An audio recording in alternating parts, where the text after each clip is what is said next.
I now give the floor to the representative of Denmark. Thank you, Mr. President. Let me also thank Ms. Goto and Ms. Wosono for their very clear briefings.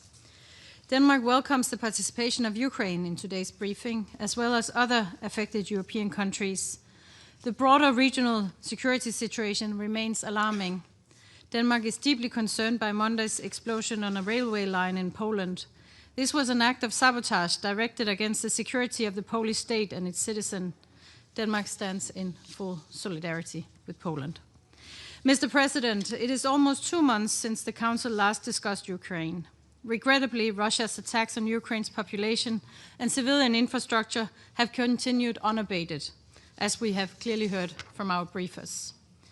Ukraine again witnessed a deadly mass attack on its cities yesterday, with over 500 drones and missiles fired in a single night. At least 25 civilians were killed and 66 injured when the residential block, their home, was hit. We condemn this attack, as we do all attacks against Ukraine's civilians, and express our sincere condolences to the victims. The recent increase in attacks on Ukraine's civilian energy infrastructure is deeply cynical, especially in light of the approaching winter. Deliberately denying the civilian population the means to keep warm, to cook, to light up their homes and access clean drinking water represents a flagrant violation of international humanitarian law. Another troubling development is the attack on electricity substations and transmission lines connected to nuclear power plants in Ukraine. This recklessly threatens the safe operation of civilian nuclear energy facilities. As we prepare to mark the 40th anniversary of the Chernobyl accident, we recall that this fallout did not respect national borders and impacted hundreds of thousands of square kilometers. We call for an immediate halt to these attacks that could lead to another nuclear accident with disastrous consequences.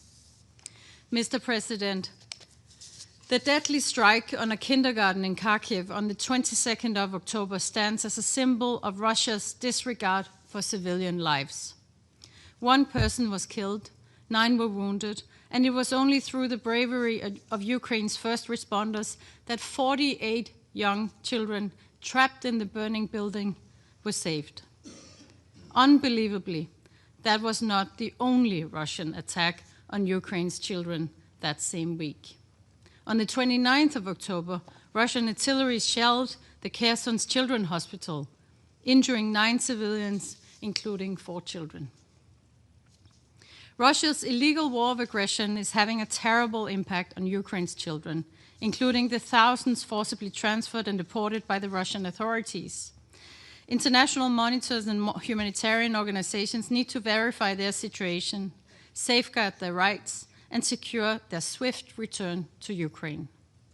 It is our duty to act, to defend the fundamental rights of those too young to raise their own voices. On the human rights situation in the temporarily occupied territories, we recall the Independent International Commission of Inquiry's latest report. It documents serious crimes against humanity committed by Russia's armed forces. These independent findings of the most severe violations of international law demand decisive action. Mr. President, months ago, Ukraine offered an unconditional and comprehensive ceasefire. This genuine offer still stands. Russia, on the contrary, has only offered empty promises while continuing to attack Ukraine's civilian population. We call on Russia to accept the offer of a ceasefire without delay. Denmark welcomes conversations about peace for Ukraine, peace talks that can lead to a comprehensive, just, and lasting peace. A lasting peace is, however, only possible if it's based on the principles of the UN Charter, in full respect of Ukraine's sovereignty, territorial integrity, and political independence. What is needed is a peace where Ukrainians can live in security, a peace with credible security guarantees to ensure this war cannot restart in the near future, a peace that does not reward the aggressor, leaving other countries constantly wondering if they will be next. Mr. President, Let me conclude by reiterating Denmark's steadfast support to Ukraine and by reaffirming our fundamental position. Nothing about Ukraine without Ukraine. Nothing about European security without Europe. Millions of Ukrainian men, women, and children have suffered more than enough for far too long.